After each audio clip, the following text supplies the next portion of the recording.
Bonjour à tous et bienvenue dans votre JT breton. Au sommaire de l'actualité régionale aujourd'hui, 76 km de lignes électriques enterrées dans les Côtes d'Armor, découverte de cet impressionnant chantier mené par RTE. Le bio arrive dans les hôpitaux en Bretagne, nous irons à Ploërmel et ce vendredi débute le Téléthon à Douarnenez. Une cinquantaine de crêpières sont déjà au travail. On retrouve aussi dans cette édition Patrice Lenaine. Bonjour Patrice. Bonjour Julie. Et avec vous, on parle musique et festival. Et oui, c'est l'époque des affiches qui se dévoilent pour les festivals à venir, donc on va en discuter. Effectivement, on voit ça dans ce journal. Bienvenue à tous dans cette édition du jeudi 1er décembre 2016.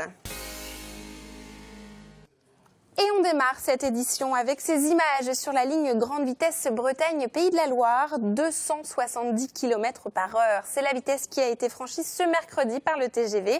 Les essais doivent permettre d'atteindre la vitesse de 320 km/h. C'est la vitesse commerciale. Dès juillet 2017, Rennes ne sera donc plus qu'à 1h30 de Paris contre plus de 2 heures aujourd'hui. La Bretagne ne produit que 15% de ses besoins en électricité et son réseau électrique est sous-dimensionné, ce qui en fait la région de France la plus exposée aux coupures. Pour sécuriser ce réseau, un vaste chantier est lancé dans les Côtes d'Armor. Reportage à l'enfin d'Anne Burlot. C'est un chantier électrique d'une ampleur unique en Bretagne. La création d'une liaison souterraine à 225 000 volts entre Lorient et Saint-Brieuc. Un projet destiné à sécuriser l'alimentation électrique de la région. Alors sécuriser les Côtes d'Armor. Pourquoi? Parce que les Côtes d'Armor sont alimentées par 2 lignes et là on est en train d'en construire une 3e qui va garantir l'alimentation des Côtes d'Armor et de garantir également plus globalement l'alimentation de la Bretagne. Ça c'est le premier intérêt. Et le deuxième intérêt, sur cette liaison à Mur de Bretagne, on va construire un poste électrique qui va permettre d'accueillir des énergies renouvelables, des éoliennes essentiellement. Et donc, dans un rayon d'une vingtaine à 30 km autour du poste de Mur de Bretagne, les éoliennes vont pouvoir s'installer et la production d'électricité va transiter par cette ligne électrique. Avec ses 76 km, cette future autoroute sera l'une des plus longues liaisons souterraines de France à ce niveau de tension. Les 3 câbles, qui sont actuellement en train d'être déroulés, seront enterrés à 1,50 m de profondeur. Alors aujourd'hui, c'est des opérations de déroulage des câbles. Donc on a d'abord travaillé depuis le mois de septembre à réaliser le génie civil et aujourd'hui on est en train de dérouler les câbles sur chaque tronçon de la liaison. La finalité c'est de dérouler les câbles pour ensuite les raccorder et finaliser toute la liaison souterraine. Il faudra attendre l'automne prochain pour que cette ligne soit mise en service. Les travaux seront finis en novembre de l'année prochaine. Ça représente un chantier de 120 millions d'euros. C'est le plus gros chantier actuellement en France pour RTE, une liaison de 80 km. C'est le plus gros chantier actuellement en cours. Ce projet, baptisé Filet Sécurité, a été pensé dès 2010. Il s'inscrit dans le cadre du pacte électrique breton. Selon une étude de l'agence Bio, en 2015, 76% des Français aimeraient manger des aliments bio dans les hôpitaux. Mais comment insérer de tels produits et à quel prix? Reportage de Clara Gestin au centre hospitalier de Ploërmel où les cuisiniers étaient formés sur ce thème. Travailler le bio différemment, c'est le but de la formation proposée aux 12 stagiaires à l'hôpital de Ploërmel durant 2 jours. Sur certains produits bio, comme on parle de carottes, où on va pouvoir optimiser sur les phases de travail, les tâches primaires, où on peut procéder à des épluchages partiels. Lorsqu'il y a de mauvais traitements, la peau est consommable et elle est même plutôt un recueil d'éléments intéressants. L'objectif, insérer le bio dans le réseau hospitalier pour atteindre les 20% réglementaires du projet gouvernemental Ambition Bio 2017. On a fait un petit tour de table là, ce matin avec les stagiaires qui sont présents. Certains partent de zéro mais commencent à s'intéresser à la question et d'autres ont déjà démarré l'introduction des produits bio. Donc ça démarre tout doucement aujourd'hui dans les hôpitaux en Bretagne. Avec 800 repas servis par jour, l'hôpital de Ploërmel a lui inséré le bio dans sa cantine depuis quelques années et atteint aujourd'hui les 10%. Prenant la place de leader en Bretagne. J'ai un budget et je fais avec, dans les 480 000 €. C'est une autre organisation qui a été mise en place. On fait de plus en plus laitage maison, des entremets maison. Des laitages sont toutes maison à base de lait traditionnel. Pas forcément bio, mais on va peut-être aller vers le bio. Mais on est... Voilà, ça n'empêche pas. C'est une autre organisation. Mais ça se fait. Même si la production bio est suffisante pour couvrir les besoins de la restauration collective, les 20% sont encore loin d'être atteints en Bretagne à l'heure actuelle. Le Téléthon commence ce vendredi, mais à Douarnenez, 50 crêpières sont collées à leur bilic depuis mardi. Elles seront au fourneau jusqu'à dimanche. Et les recettes de la vente de ces crêpes iront directement à la recherche. Camille Pochet. 50 crêpières se relaient toute la journée à Douarnenez. Les 36 bilics chauffent pour le Téléthon. Pour certaines, cela fait 20 ans que ça dure. Quand elles ont commencé, elles étaient 10 sur une journée. Désormais, elles restent pendant 5 jours. Moi, je serai là jusqu'à vendredi soir.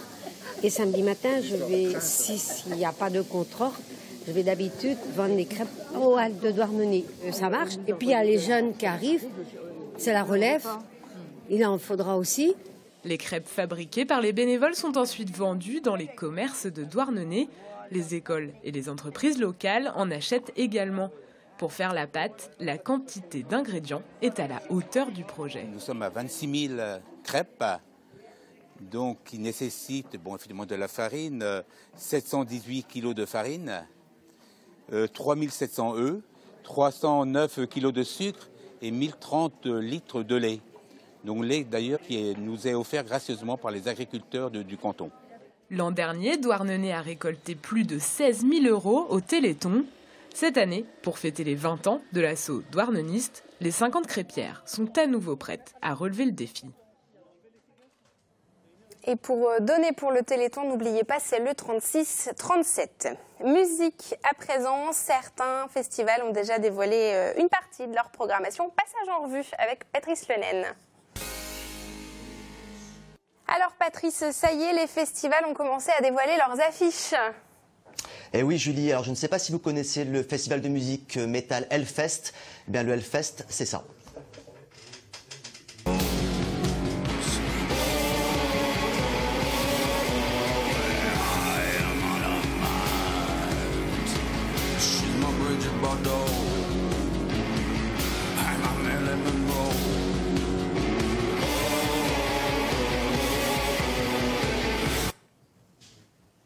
C'est du gros son, Patrice. Ah, c'est du très gros son. Hein, et justement, les organisateurs, ils ont un peu surpris tout le monde cette année parce qu'ils ont dévoilé très tôt la programmation et avec des très très gros noms qui viennent encore. Il y a Aerosmith, Deep Purple. On va retrouver aussi les Français de Trust qui se reforment pour les 40 ans de carrière de leur groupe. Donc ça va être assez énorme. D'ailleurs, on conseillera aux amateurs de musique métal de se dépêcher parce que les passes 3 jours qui avaient déjà été mis en vente sont partis en très très peu de temps. Il va y en avoir encore quelques-uns mis en vente sur le marché. Il faudra regarder ça sur Internet et se dépêcher. Alors, dans un style très différent, on a aussi des nouvelles du bout du monde.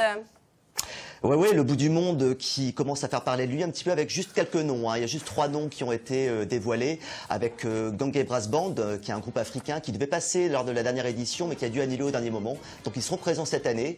On retrouve aussi Chinese Man, que les amateurs français d'électro, musique un peu world connaissent bien, et Del Grey qui seront aussi présents. Alors moi je conseille aux amateurs de musique du monde d'aller sur le site du bout du monde parce qu'il y a pas mal de surprises qui les attendent. Et puis il y a aussi Panorama, je vais en dire un tout petit mot pour leurs 20 ans. Ils accueillent Étienne de Crécy ou Vitalik. Eh bien, merci beaucoup. En tout cas, Patrice Lenaine, voilà, on voit quelques images de Panorama. Merci beaucoup, Patrice, pour ces explications. On se retrouve bientôt. Merci. Il s'appelle Pierre Rimbaud, il a 24 ans, il est originaire de La Rochelle et il a remporté ce mercredi à Port-la-Forêt la finale pour devenir le nouveau skipper du Figaro. C'est Bretagne CMB Brest Espoir. À lui de briller à présent dans les prochaines courses du circuit Figaro. Il nous livre ses premières impressions. 6 manches, 6 victoires sur les 6 premières en tout cas. Donc je m'étais préparé pour ça, mais à ce point-là, je m'y attendais pas et je suis super content du résultat. L'année dernière, je fais 3e où j'avais pas réussi à rentrer dedans, donc je me suis préparé différemment. Je pense que j'ai appris de ce que j'ai fait l'année dernière et ça c'est top. Et on retrouve à présent votre tour de Bretagne en 60 secondes préparé par Benjamin Bréon. C'est une cheminée massive qui est sortie des chantiers anciennement STX et désormais Kership de Lanester cette semaine. Longue de 38 mètres, haute de 15 et large de 16, elle est destinée à équiper le paquebot géant de la classe Oasis, actuellement en construction à Saint-Nazaire. Et on termine avec ces images extraordinaires tournées par la Marine nationale au large des îles Kerguelen, au beau milieu de l'océan Indien. Une rencontre plutôt musclée entre la frégate Nivose et les concurrents Armel Lecléache et Alex Thompson. Respect. Donc très content de vous entendre, plaisir d'avoir du monde aussi dans le sud de l'océan Indien. C'est la fin de cette édition, merci de nous avoir suivis. On se retrouve demain, 19h30. Bonne soirée.